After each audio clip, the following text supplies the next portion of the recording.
हर हर महादेव। देवों का देव महादेव जी के चरण में प्रणाम करती हूँ, मेरा प्रणाम स्वीकार करें। मैया गौरा पार्वती के चरण में प्रणाम करती हूँ, मेरा प्रणाम स्वीकार करें। गणपति ललनवा के चरण में प्रणाम करती हूँ, मेरा प्रणाम स्वीकार करें। सब देवी देवताओं को चरण में प्रणाम करती हूँ, माता और पिताजी को चरण में प्रणाम करती हूँ। यूट्यूब के माध्यम से जो भी गुरु भाई बहना कथा कहानी सुन रहे हैं, मैं सबको प्रणाम करती हूँ। बड़े को प्रणाम करती हूँ और छोटे को प्यार भरा आशीर्वाद देती हूँ। हर हर महादेव, घर घर महादेव। धन्यवाद। गुरु भाई बहना, मैं एक कथा सुनाने जा रही हूँ, इस कथा को पूरा सुनिए और रहस्य जानिए। और सबसे पहले मेरा चैनल पे यदि नए हैं तो चैनल का सब्सक्राइब कर लीजिए, बेल आइकन घंटी को दबा कर प्रेस कर दीजिए, जिसमें मेरा वीडियो का नोटिफिकेशन सबसे पहले आपके पास जाए और आप मेरा वीडियो का सुन सके, देख सके और लाभ उठाए। और मेरा वीडियो अच्छा लगे तो मेरा वीडियो का लाइक कर दीजिए, शेयर कर दीजिए। तो गुरु भाई बहना, एक राजा थे और एक रानी थी। राजा रानी कोई पूजा पाठ नहीं करते थे, कोई दान पुण्य नहीं करते थे। राजा जो थे, राजा बस राज चलाना जानते थे, प्रजा को भलाई करते थे। उनको कहना यही था कि प्रजा के भलाई में मेरा सब कुछ है, प्रजा को हम दे रहे हैं, इससे ज्यादा क्या हो सकता है। धीरे धीरे समय बीत रहा था। राजा का ब्याह का 5 वर्ष हो गया, लेकिन राजा निसंतान ही थे। राजा का ब्याह का 10 वर्ष हो गया, लेकिन राजा निसंतान ही थे। राजा साहब का कोई संतान नहीं हुआ। रानी जिद करने लगी कि राजा साहब, जिस स्त्री को संतान नहीं वो स्त्री नहीं। जब स्त्री का जाति मां बन जाती है तभी वह नारी पतिव्रता कहलाती है, पुत्रवर्ती कहलाती है। और जो नारी मां नहीं बनी उसका संसार में कोई कीमत नहीं। उससे तो धरती माता भी कांप उठते हैं कि मुझ पे लात मत धरो, तेरा पांव जो है कुलछनी है, तेरा पांव अच्छा नहीं है,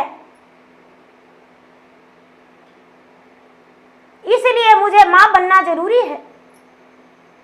राजा डॉक्टर से दिखाए, लेकिन कोई फर्क नहीं पड़ा। राजा साहब बड़ी कोशिश किए, लेकिन कोई फर्क नहीं पड़ा। रामनी मां नहीं बनी। एक दिन का बात है, आश्विन का महीना था, अष्टमी का दिन था, माता दुर्गा का दिन था और माता दुर्गा का अष्टमी के रात में बलि पड़ रहा था। और सारी लोग वहां मंदिर के पास देख रहे थे। जिनका जो मन्नतें मांगना था वो मांग रहे थे। पूजा पाठ माता दुर्गा का हो रहा था। सारी लोग पूजा पाठ कर रहे थे, जय जयकारियां मना रहे थे, गीत भजन हो रहा था। और उसी जगह पे रानी भी पहुंच गई। रानी से उनके अगल बगल के लोग बोले थे कि रानी साहब, आज के दिन माता दुर्गा के मंदिर में जो भी मांगते हैं मन्नतें, माता दुर्गा उनका पूरा कर देते हैं। तो रानी साहब, देर किस बात का, आप भी आज जाके और माता के सामने अपना आंचल फैला दीजिए, जिसमें आपका आंचल में माता उड़हुल का फूल खिला दें, गोद में पुत्र दे दे। ये बात सुनकर रानी बड़ी खुश हो गई और माता दुर्गा का मंदिर में चली गई। माता दुर्गा के मंदिर में जाके और वो भी हाथ जोड़कर माता के ध्यान में खड़ी हो गई। माता के ध्यान में खड़ी हो गई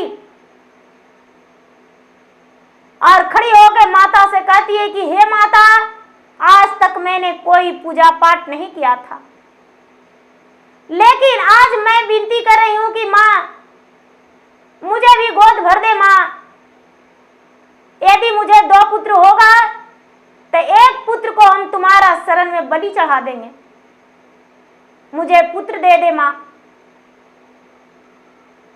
गुरु भाई बहना, रानी अपना मन्नतें मांगकर घर आ गई। राजा से नहीं बताई और ना ही तो किसी से बताई। धीरे धीरे समय बीतता जा रहा था।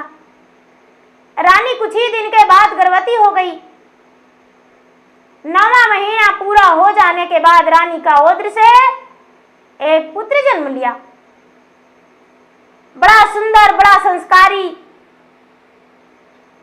पुत्र जन्म लिया। रानी उसे देखकर सूरज को निहारती थी और उसे मन में ख्याल आता था कि मैंने तो दुर्गा माँ को बोला है कि मुझे 2 पुत्र होगा तो एक पुत्र को बलि दे देंगे। चलो 2 पुत्र होगा तो ये तो बहुत सुंदर है, इसका तो बलि दे नहीं सकते हैं।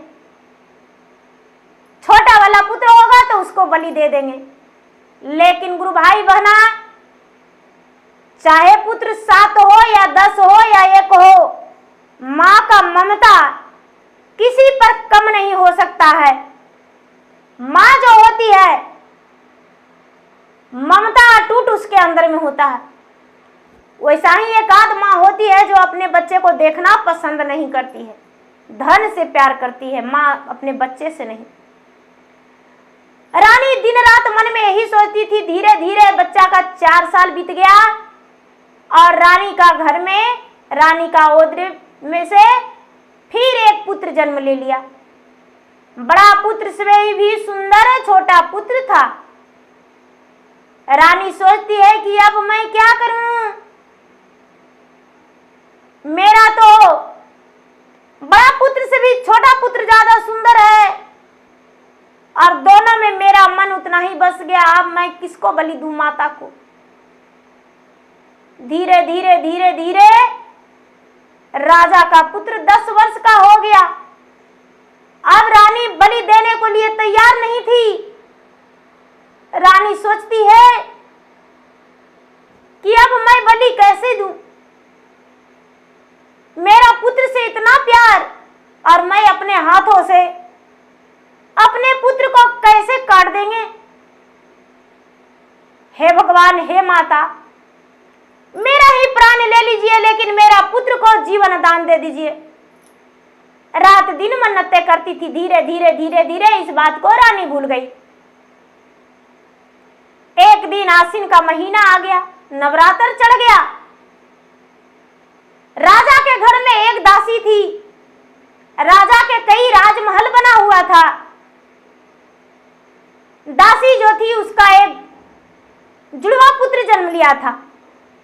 दोनों बच्चा 10-10 साल के था।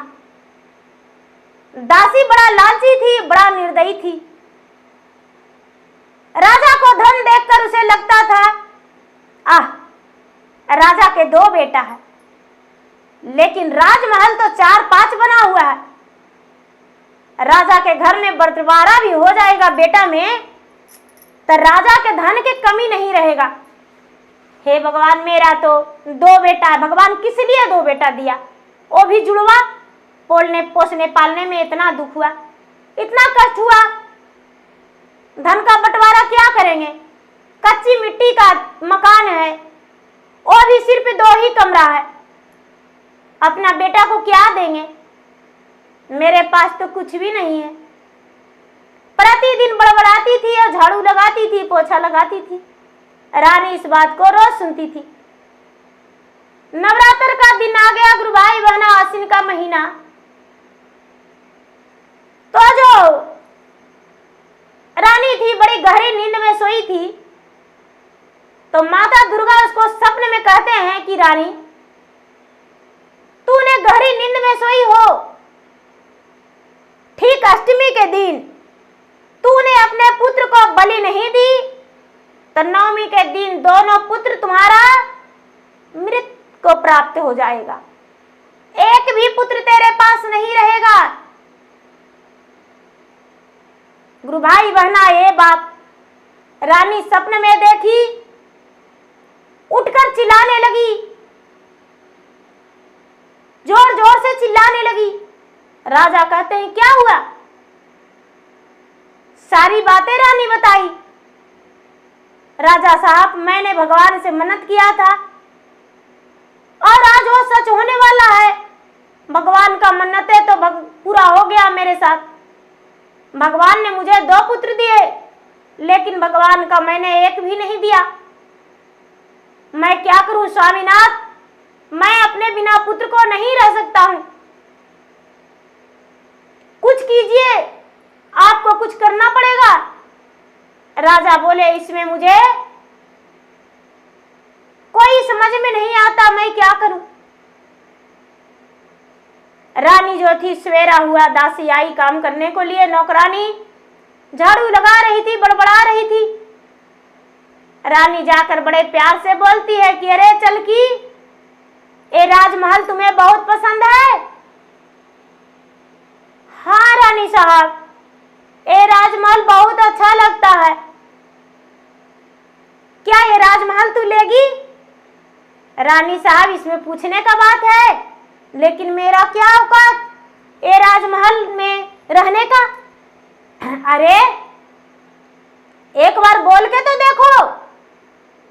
लेकिन हाँ, मेरा कहना भी तुम्हारा करना पड़ेगा तुम्हें। रानी साहब आप जो कहेंगे वो मैं करने को लिए तैयार हूं। तो तुम्हारा 2 बेटा है, एक बेटा मुझे दे देगी जो अष्टमी के दिन माँ दुर्गा का बलि देंगे हम।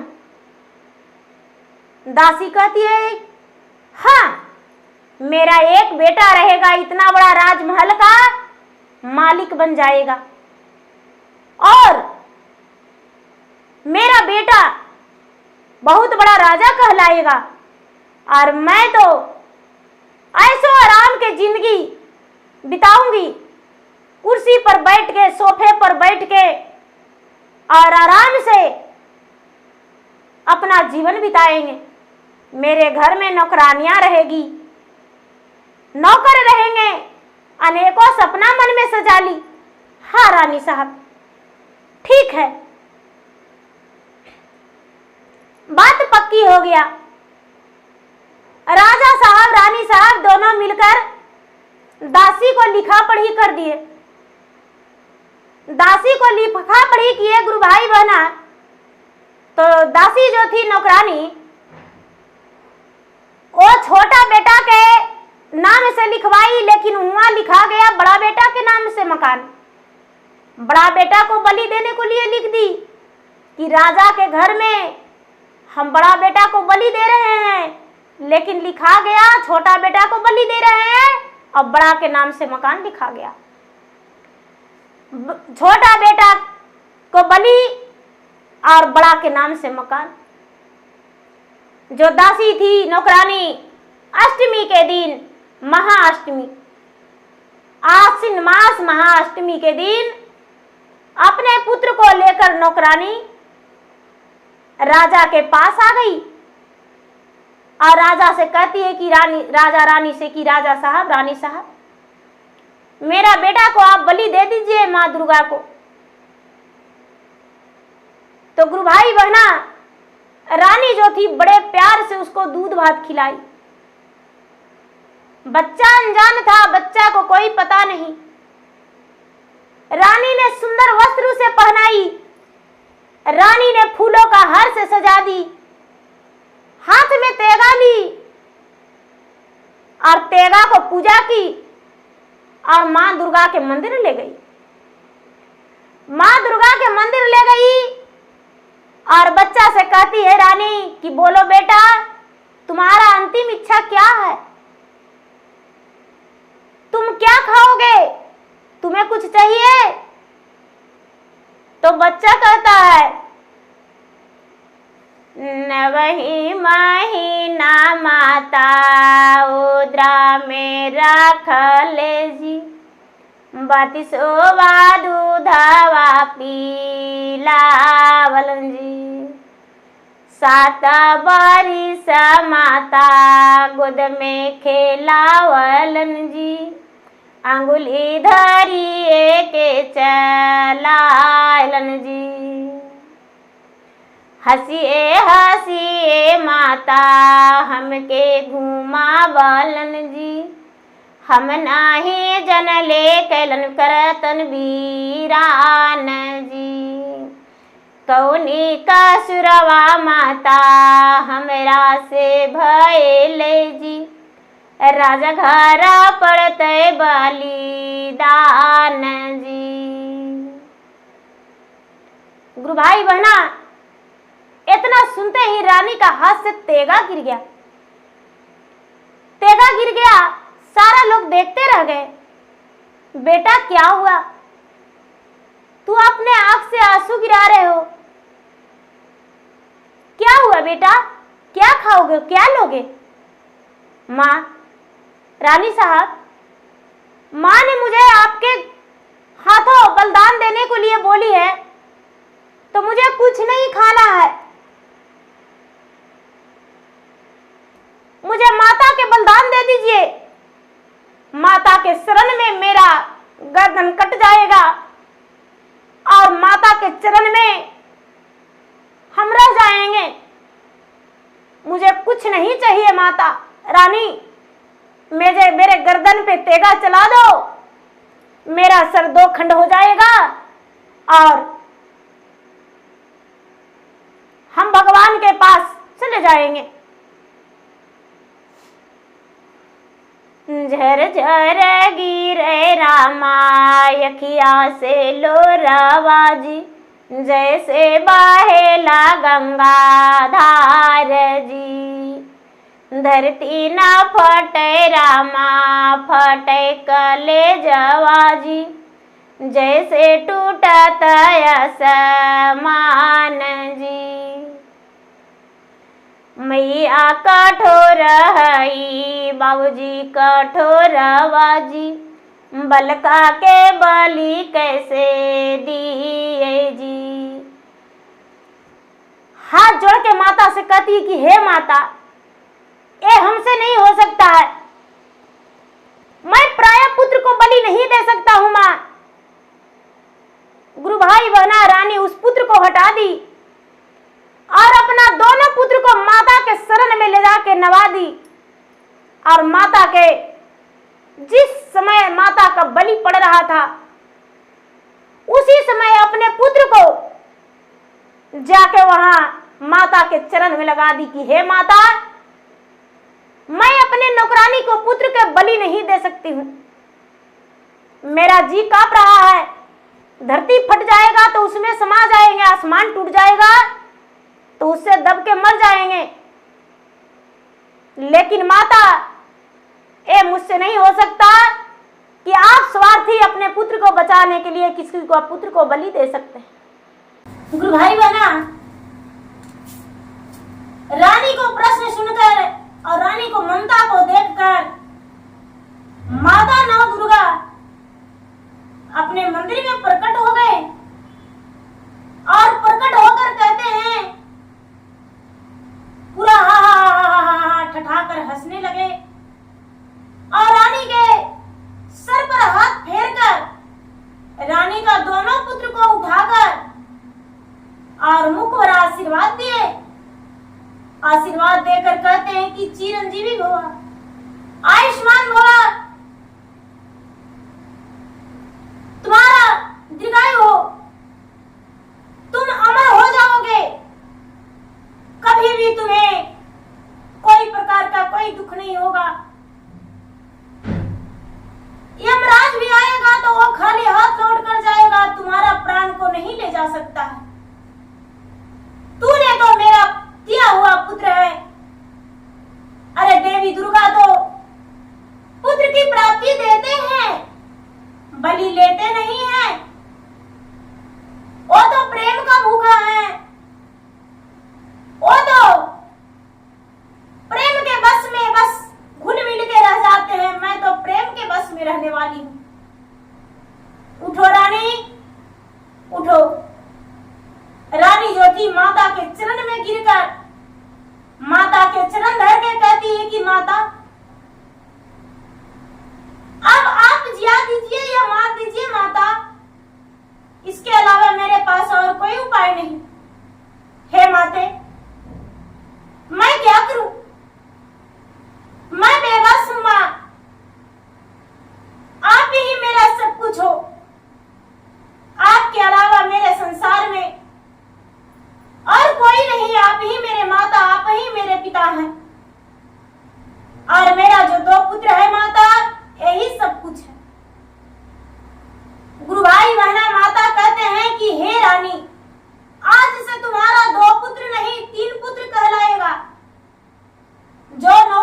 दिया बेटा जिसे तुम बलि देने के लिए लाई थी, उसे तुम अपना पुत्र मानेगी, क्योंकि उसके माता ने उसे अपने दिल से निकाल दिया है, त्याग कर दिया है धन के लालच में, तो तुम्हारा धन का हकदारी और भी तुम्हारा पुत्र ही रहेगा।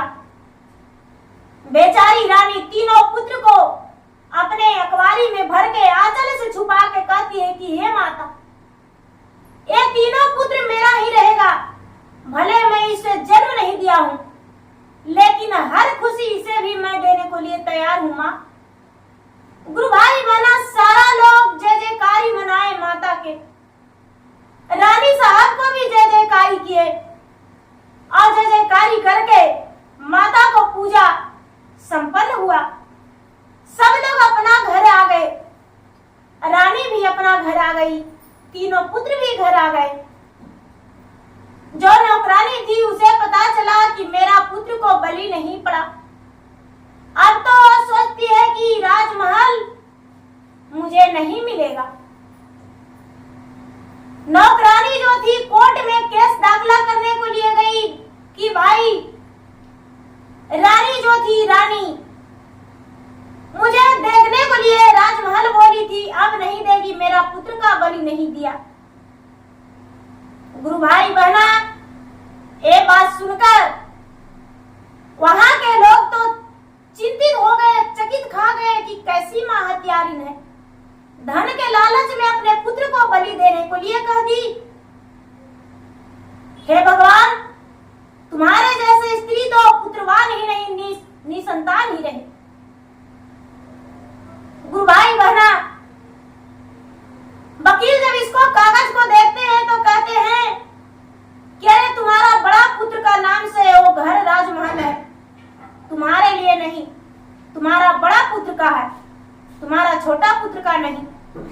नौकरानी जो थी शर्म के मारे घर चली गई और राजा जो थे, राजा नौकरानी को पुत्र के भी अपना पुत्र मान लिए और तीनों को हिस्सा राजपाट पूरे धन संपत्ति बराबर बराबर भाग में बांट दिए।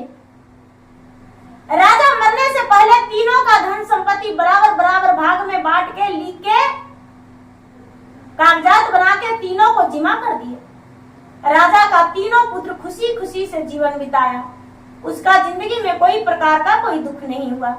तो गुरु भाई बहना बस मैं यही जानती हूँ, भगवान सब कुछ देते हैं, लेते नहीं।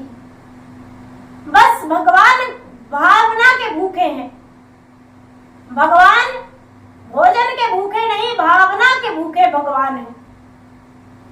तो प्रेम से बोले दुर्गा माता की जय। हर हर महादेव, घर घर महादेव।